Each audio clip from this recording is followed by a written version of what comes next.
Magandang gabi mga kaibigan at salamat muli sa inyong pagsama sa akin dito. Bago tayo magsimula, hayaan ninyong magkwento muna ako ng ilang bagay. Alam niyo ba, iba talaga ang pakiramdam noong dekada 90 tuwing biglang nagpa-brand out. Wala pang cellphone noon na makakapagpawala ng init at wala ring internet na pupuntahan para lang malibang. Kapag biglang namatay ang ilaw, ang una mong maririnig ay ang sabay-sabay na sigawan ng mga bata. Yung tipong may halong tuwa at takot. Tapos, isa-isang maglalabasan ang mga lampara at kasera mula sa mga bahay. Ang dilim, pero sabay-sabay namang nagiging buhay ang paligid dahil sa tawanan at kwentuhan. Kung ngayon parang hassle ang brownout, noon ay isa itong pagkakataon para magsama-sama ang pamilya at mga kapitbahay.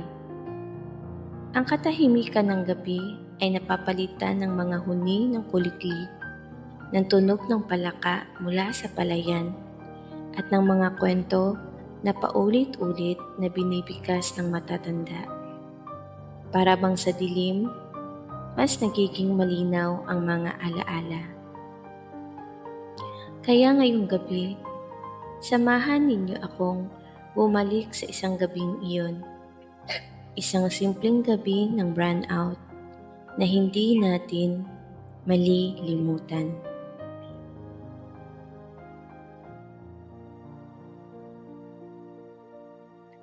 Isang mainit na gabi ng Mayo, dekada 90. Tahimik ang buong looban habang unti-unting bumababa ang araw at nagpapalitan ang bughaw ng kalangitan sa kulay kahil. Ang mga bata ay naglalaro pa sa kalsada.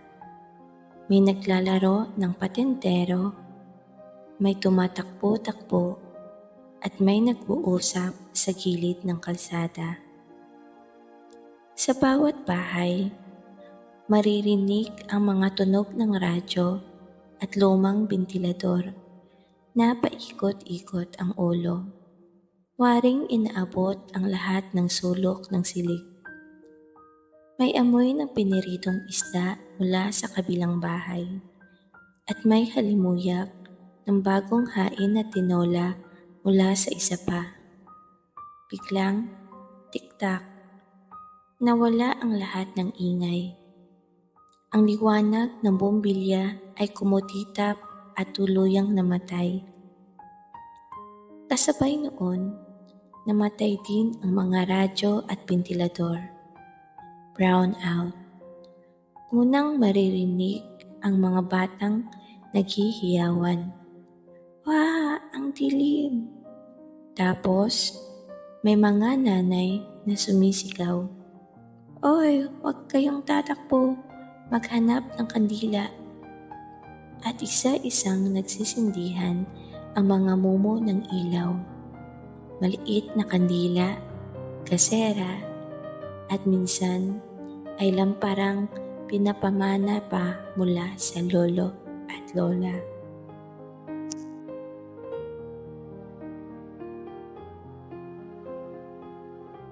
Sa kalsada, nagtipon-tipon ang mga bata.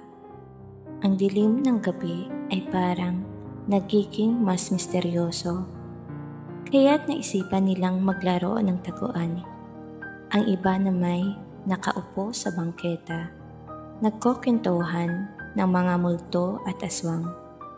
Habang ang mas matatanday, nagdadala ng upuan sa labas para makipagkwentuhan sa kapitbahay. Sa isang bahay, nakaupo ang pamilya sa paligid ng lamesa. Ang tatay ay nagsindi ng kasera at nagsimulang magkwento ng mga karanasan noong siya'y bata pa. Tungkol sa panahong mas madalas pa ang brownout at kung paano sila natutong tumanggap ng simpleng pamumuhay. Ang nanay na may abala sa pag-aayos ng hapag. Ang mga batay tahimik na nakikinig habang kumakain ng sardinas at kanin. Sa kabilang kanto, may mga kabataang nagdala ng gitara. Doon, sa gitna ng dilim, kumalat ang musika ng kantang sikat noon, mga himig ng Eraserheads at Apo Hiking Society. Habang ang ilan ay kumakanta, ang iba na may nakikinig lang, nakatingala sa langit na puno ng bituin. Mga bituin hindi nila halos nakikita kapag maliwanag ang mga ilaw ng bahay.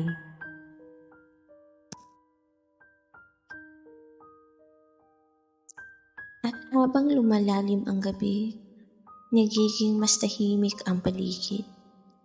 Ang mga bata ay nakahiga na sa banig, nakikinig sa kwento ng kanilang mga magulang. Ang ilan ay dahan-dahang napapikit habang dinadaluyan ng hangin mula sa bintana at tinutulungan ng huni ng kuliklik na makatulog. Sa simpleng gabi ng brownout, walang telebisyon, walang ingay ng radyo, walang pagkakahiwa-hiwalay. Ang meron lang ay kwento, musika, tawanan at samahan.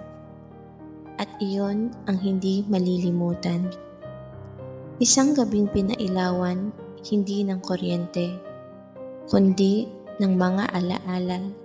At habang lumalalim ang gabi, nagiging mas tahimik ang paligid.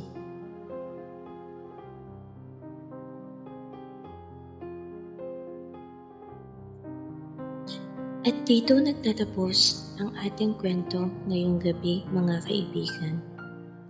Ang gabi ng brownout, isang sandali na puno ng dilim pero nilagyan ng liwanag ng pagkakaisa at alaala. Ang mga simpleng gabi na gaya nito ang nagpapaalala sa atin na hindi natin kailangan ng maraming bagay para maging masaya. Minsan, sapat na ang kandila, gitara at kwento ng pamilya. Maraming salamat sa inyong pakikinig. Kung nagustuhan ninyo ang kwentong ito, huwag kalimutang mag-subscribe at i-like ang videong ito para sa mas marami pa tayong kwentong maibabahagi. Hanggang sa muli, naway maging payapa ang inyong gabi at madala ninyo sa pagtulog ang init ng alaala ng nakaraan.